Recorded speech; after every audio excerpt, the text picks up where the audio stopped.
I've been kicked out of the house. Can you let me stay just for tonight? What? You were kicked out? Grandpa, come live with us. Really? Are you sure? My father-in-law had been treated terribly by his son and daughter-in-law and was finally kicked out of their house. We decided to have him live with us in our family-run sushi restaurant. I'm Emma, 40 years old, and my husband Ethan is 2 years older. We were high school sweethearts but separated when we started working. I thought it was over between us, but Ethan returned to our hometown a few years later and proposed, saying he wanted to be with me forever. We got married, and things have been going pretty well. Our daughter Lily is in the 3rd grade, and we're a close-knit family of 3. We run a sushi restaurant together, Ethan's lifelong dream. However, it's not doing as well as we'd like, and we're trying to figure out how to make it more successful. It's pretty good, and we do have customers, but there's nothing extraordinary about it. We'd like to try advertising on trendy social media, but we just don't have the time right now. Today we are visiting Ethan's brother and sister-in-law. To be honest, I've never really liked them. Even now, they are acting aloof. When Ethan offered them some sushi we brought as a gift, his brother reacted harshly. Brother, I've included some new ingredients. Try it and let me know what you think. Hey, don't bring that stuff here. I only eat sushi from high-end restaurants. Well, you don't have to be so mean. Father-in-law can eat it. Honestly, what a way for a couple to talk. Since my mother-in-law passed away, father-in-law has been living with them, so we visit occasionally to see him. I've noticed that they treat him worse and worse each time. Ethan, Emma, thank you. I'll enjoy it later. I'll make some coffee now, father-in-law said, who had been playing with our daughter, coming over. Wait, father-in-law, that's expensive coffee for guests. Don't use it on family. Dad, don't touch anything. Mia told you not to go into the kitchen. But you two aren't even offering coffee when your younger brother's family has come over. We were just about to do it. Oh, be quiet. It's annoying enough having you here every day. We don't eat coffee. Instead, please try the sushi. I'd love to hear what you think with your refined tastes. I intervened, trying to be as gentle as possible. Emma, it must be tough running a sushi restaurant with a brother like this. You need to brush up or you'll never be successful. Brush? No use using English words. A failing sushi restaurant must be drowning in debt and on the brink of bankruptcy, his sister-in-law continued. We do have debt, but we are paying it off little by little, my husband snapped back. Ignoring my husband, she continued to me, you should have married an elite banker like me. It's sad how different the 2 brothers turned out. Exactly. If you followed my lead, you'd have a better life. A sushi restaurant from a dream since you were fishing with that. She trailed off. Both of you, stop it. Why do you keep saying such awful things? Father-in-law spoke up unusually sternly. It seemed that my brother-in-law and his wife couldn't forgive father-in-law for defending us. I never thought they would go so far. It happened that night. The doorbell rang just after 10 p.m. when our daughter was asleep. Who could it be at this hour? I'll get it, my husband said as he went to the door. Dad, what's going on? I rushed over when I heard his surprised voice. Oh, I'm sorry for coming at this hour. I've been kicked out of the house. I hate to ask so suddenly, but could you let me stay just for tonight? What? You were kicked out? He told us that after we left my brother-in-law's house, this had happened. Hey, Dad, what was that earlier? Defending Ethan and them. Well, you two were saying such terrible things.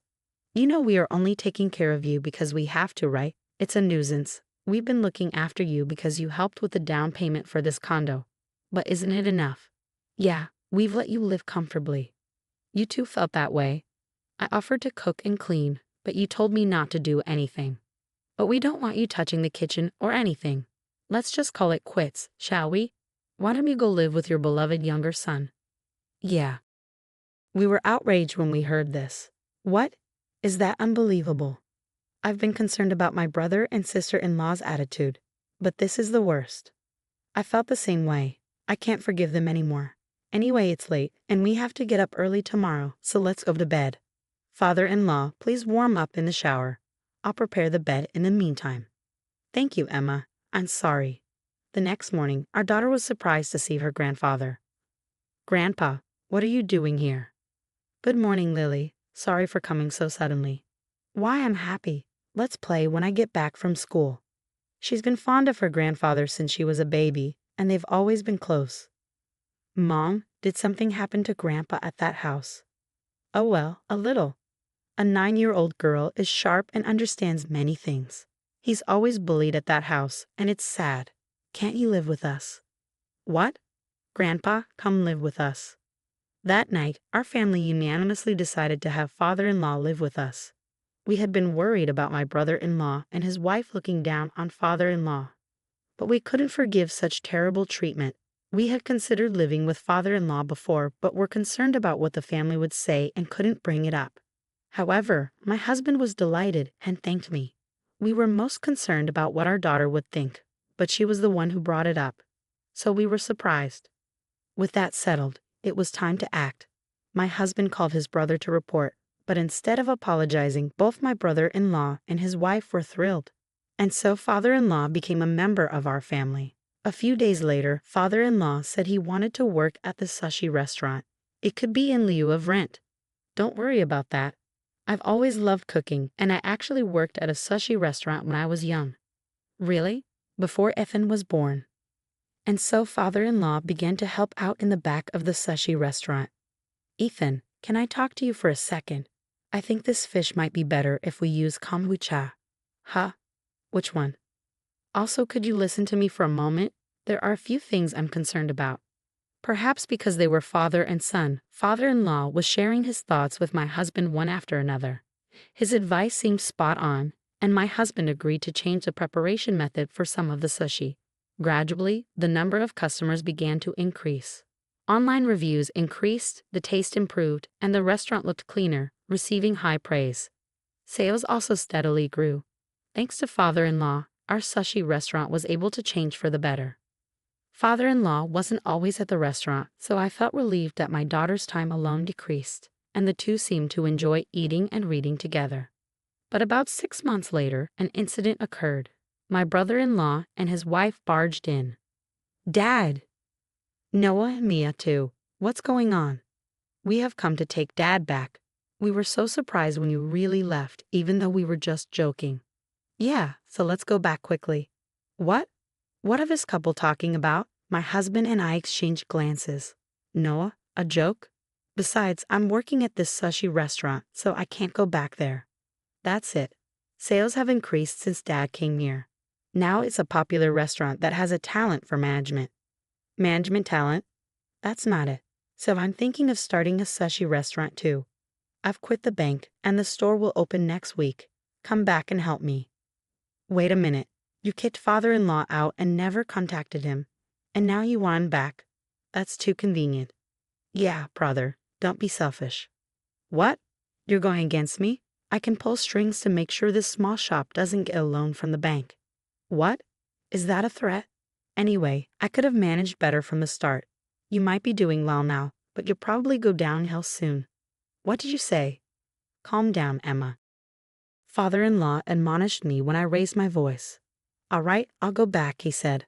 Father-in-law? Dad. Good, our luxury condominium is better, right? Let's go, my brother-in-law snorted at us. Father-in-law looked into our eyes, nodded once, and left. They came to take Grandpa back. That's weird. They'll bully him again for sure. Our daughter, who had come home and learned what happened, was furious. She was right. After all the terrible treatment, it was unbelievable that they would demand him back now that our shop was doing well. But we endured it, thinking that if father-in-law had decided, we had to accept it. However, a month later, father-in-law appeared before us again. I'm back. Father-in-law, what happened? I got kicked out again. What? It's okay. I expected this. I knew it would happen.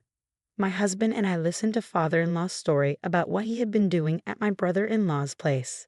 It was outrageous. So father-in-law began living with us again, and our daughter was overjoyed.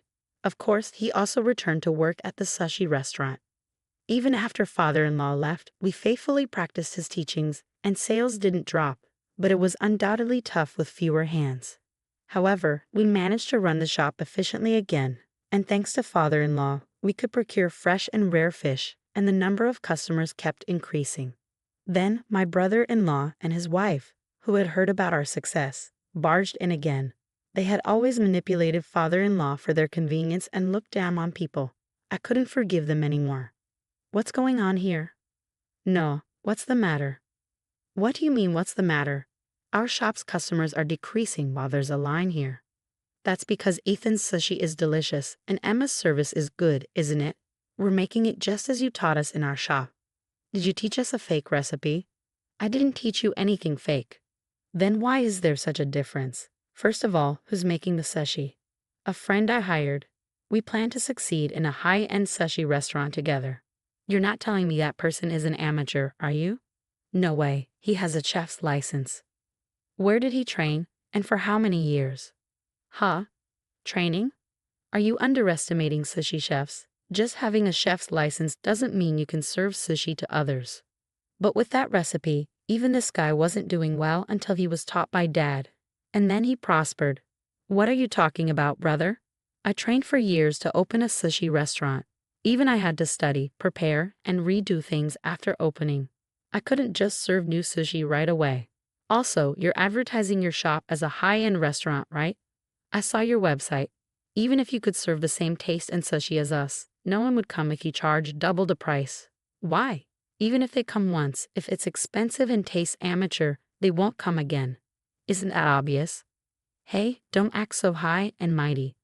I'm more professional in management. Enough. What?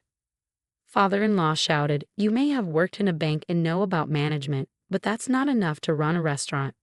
For sushi, you need knowledge about fish, how to cut it, how to preserve freshness, and it takes years of training to make sushi. Ethan has spent years learning. But that's why I asked you to write down everything about cutting and shaping with your guidance. My brother-in-law insisted. I did write everything down. I was even planning to guide you if you were serious, but you told me to leave because I was in the way. There's no way someone who was never trained can do it just by looking at a paper, father-in-law replied firmly. Oh, then my sister-in-law chimed in, guidance? Your brother only managed because he trained himself. But father-in-law is just an amateur fish lover acting all high and mighty. Do you have that condescending attitude towards customers too? Huh, I may be an amateur now, but when I was young, before I became a salaryman, I worked at a sushi restaurant, at Sushi Jan no less. That super famous place, even the branches run by disciples who have branched off are now impossible to book at. The master chef of that main shop is now quite a celebrity, which we used to learn together. If that's true, if you worked at such a successful sushi restaurant, there's no way you would have changed jobs to become a salaryman. My sister-in-law retorted. Normally that might be the case, but your mother was frail. Raising a child while working as a sushi chef from early morning to midnight was impossible. When you were born, I changed jobs and became a regular salaryman. No, it's a lie. It's not a lie. You can even check with Sushi January. What? Indeed, the sushi restaurant where father-in-law had worked when he was young had become so famous that no one didn't know about it. Thanks to father-in-law's personality, which had maintained relationships with his old colleagues and mentors, our family was blessed with good things like getting help with fish procurement at the market and learning about rare fish. My husband and I were also surprised that father-in-law's advice was so appropriate. If that's the case, I'll fire the guy I hired. Now I should hire a sushi chef, right? Then Dad and I will make an even more prosperous shop than this one. My brother-in-law, who quickly changed his tune, was firmly told by father-in-law. I'll make it clear. I have no intention of ever going back to your place. What? Why? It's suffocating there with restrictions on what I can touch and do. Living with Ethan and the others, I realized I was stifled. I've been complained about all the time, kicked out, and then called back for your convenience. We won't kick you out anymore, father-in-law's sister-in-law said with a forced smile. Even though you don't want to live together at all, huh? My sister-in-law froze with a pasted-on smile. You just want to call me back because you think it will make money, right? My sister-in-law seemed at a loss for words as father-in-law had hit the nail on the head. As I said earlier, having a manual alone won't do. You need to take time to hone your skills and most importantly, sincerity.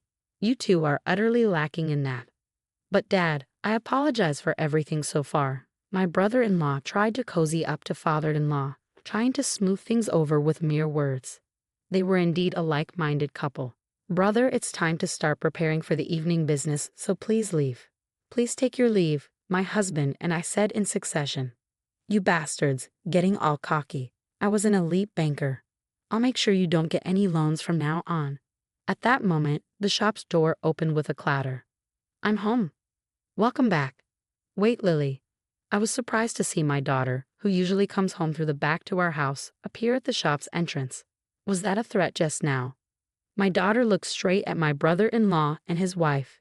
You came to the shop before and yelled and said terrible things, and before that you bullied Grandpa at home all the time. What? What are you talking about, you cheeky girl? Just like a low-level couple's daughter. Mama, Papa. My friend Hannah's dad is a police officer, so I'll consult with him. Unexpected words came out, and the three of us were surprised. What? My brother-in-law and his wife turned pale. Hannah's dad is a very important person in the police. What? Let's go. We are leaving, brother. It was my innocent daughter's voice that was the last straw. My brother-in-law and his wife scrambled and ran out. Welcome back, Lily. Wow, that was a surprise. Thank you for helping us. Father-in-law looked at our daughter with surprise and tenderness. Sure that Hannah's dad is a police officer. Whether he is important or not, I don't know. I was left speechless by our daughter's nonchalant response. My husband, father-in-law, and I looked at each other and then burst into laughter. After that, my brother-in-law's shop closed down within 6 months. He had said that he quit his job and started the shop with determination, but the reality was slightly different. He had blamed his own mistake on a subordinate, and when it was discovered, he was demoted. Unhappy with the demotion, he quit the bank in a fit of anger. So even when the shop's management didn't go well, there was no one to help him, and he ended up with a massive debt.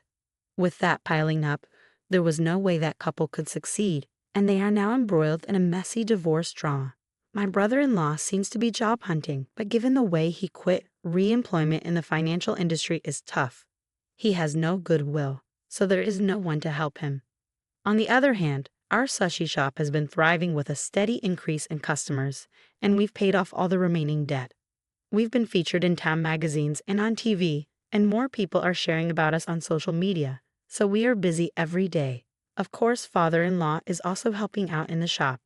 I never thought I'd have such a fulfilling life at this age. Thank you so much. On our day off, as we were all eating cake, father-in-law said this with gratitude. We are the ones who should be thanking you. That's right, not just the shop, but even at home, we feel at ease and are helped because father-in-law is here. Thank you for loving Lily as well. Grandpa, let's play Othello. I won't lose today. Our daughter, who finished her cake first, called father-in-law from the living room. There will surely be more challenges ahead. The shop may face difficulties, and living together, we may get on each other's nerves at times. Life is long with its ups and downs. At such times, we'll look at each other and talk it out. If we share what we're all thinking, we'll surely overcome anything. Watching the smiles of our daughter and father-in-law, my husband and I smiled at each other.